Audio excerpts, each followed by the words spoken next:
Okay guys, welcome back to Evony with Genghis on server 68. Today we're going to talk about the Battle of Chalons. This is a preview and to go over some things I know about the event and some strategies you may want to look at. So first thing, we're just going to look at the rewards.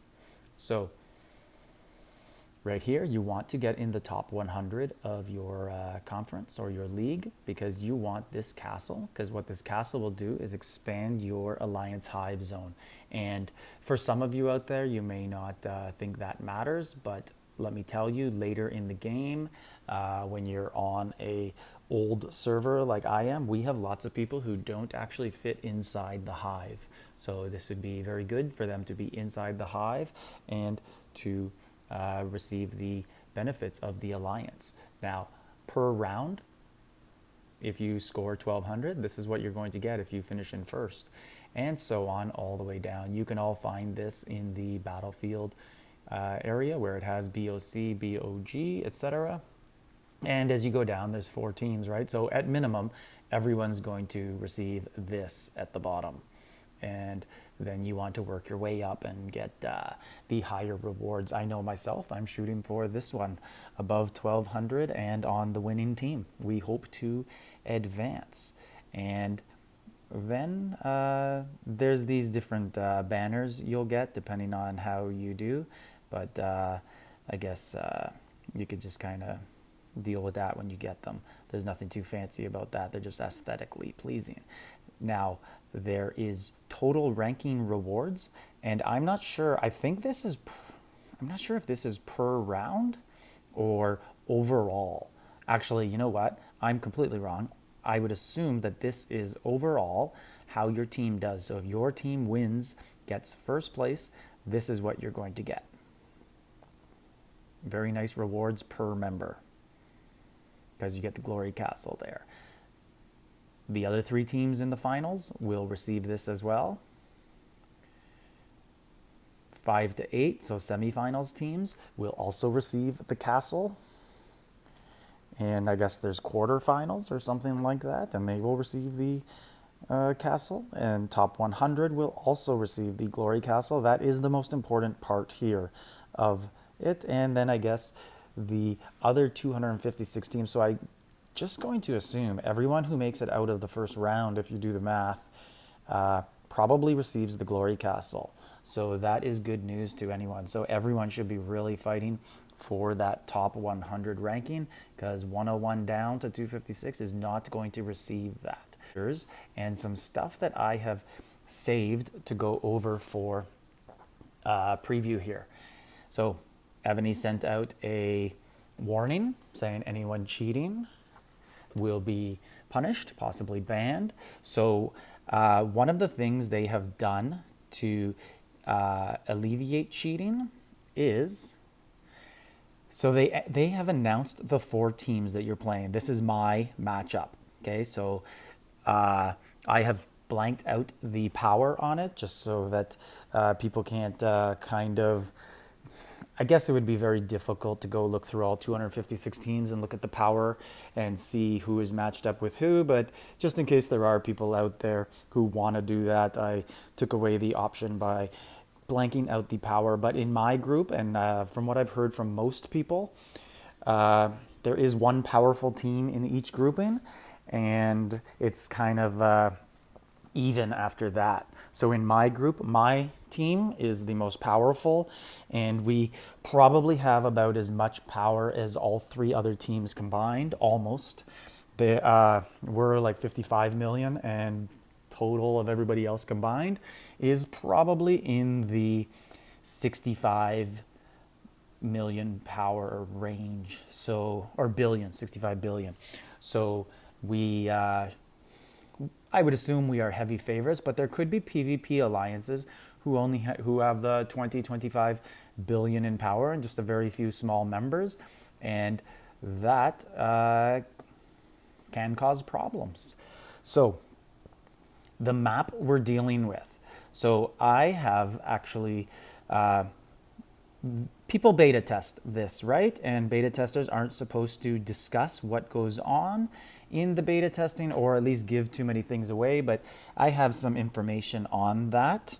And so I'll tell you this, in beta testing, it's a hybrid of these two maps, the BOC and BOG map.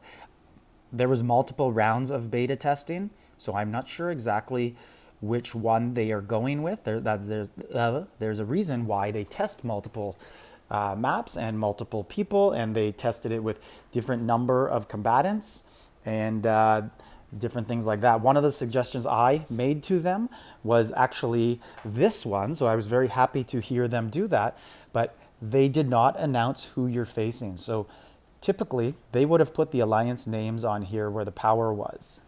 But they did not, and the reason for that is this. They don't want people cheating and doing the political thing that happens in All-Stars where, I'm playing against this alliance, I know them. How about I contact their R5 and we gang up on other teams together?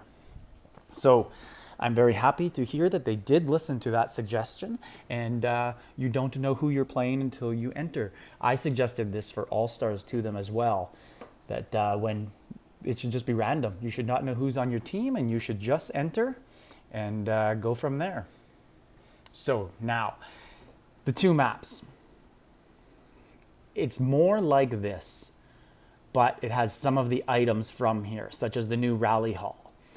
But there's going to be bosses on the map, but as always, most of your points are going to come from killing enemies. Now, there's also going to be the buffs on the map, that where in BOC at the mines, the buffs arrive at certain times. And if you own the mine for 3 minutes, you get to pick the buff. So those should be active in here, as they were, I believe, in all of the rounds of the beta testing. One new addition is also the medical tent. Here it is, and as you can see, it's not that big a deal. There's only 1.5 million in power. They have toyed with 3 million in power and 1.5, and this is like the statues in SVS, where you just race to it and it goes at the scout speed. You just race to it and it goes at the scout speed, and whoever gets to it first gets to it, and you get 1.5 million troops in your hospital healed, and it generally was the highest rated 1.5 million troops. You do not get to pick who gets healed or what gets healed. So now we will just go over some different strategies that you can play in. So, different strategies that you can use in Battle of Chalons. So in the beta testing, one of the strategies that worked very well was sending in a scout early. So you don't send your full team, you send in a scout, and you assess what's going on, and then you bring in other members at different speeds. You don't have to bring in all 25 members at a time. There are pros and cons to this strategy. The pro is that you get information and you can kind of see where everybody is sitting and who's weak, and then you can set up your hive right next to them. The con is you get last choice of where you're going to set up your team. So that's obviously pro and con depending on the size of your team, what you want to do. Now, just looking at my notes here. So the ports in All-Stars, teleports, is 80 per team. That's a lot. So you shouldn't really have to worry about how many ports you're going to have if they go with this. I've seen them go with far less in the beta testing, or so I've heard. So I guess we'll see what they do end up with. Different strategies you can use is you can alternate the times that you enter into the battlefield. But if everybody's doing that, then there's no advantage, right? So you always want to kind of do the counter thought of what everybody's doing. So if everybody's doing slowly entering their teams, you could just enter your entire team and have a big advantage. But if everybody's entering their full teams, you could send in a scout, let them kind of fight each other like America in World War II and World War I, being the late entrants and picking up the scraps, and let them soften each other and then start attacking. You can also set up different mini hives for your alliances and attack from different places. You can stagger your entrance times of players. You can have two groups, right? So you can have your star players who come in fearless, they don't need reinforcement, and your smaller players who can ghost all their troops. They also don't need reinforcements. They can all enter first, and then second wave, you can bring in all your middle people who tend to get targeted early, and they can come in and they can act as reinforcements for when some of your bigger people have gone through a lot of their troops, and that way your rallies stay full all the time. Rather than bringing in those middle class people right away and they get targeted as easy points for other alliances, and then they can't even contribute to your rallies. So if you stagger people, you can bring them in as reinforcements. But the con of that is obviously some people might not be happy to do that, right? So do people really want to be told, yeah, you can enter in half an hour and you're going to come in as a reinforcement? Some people might be really gung-ho about that because it actually could be good for them too, right? They come in and the enemy's a bit softer and more at their level. Other things you can do is you can have pests at buildings with your smaller people who can trap.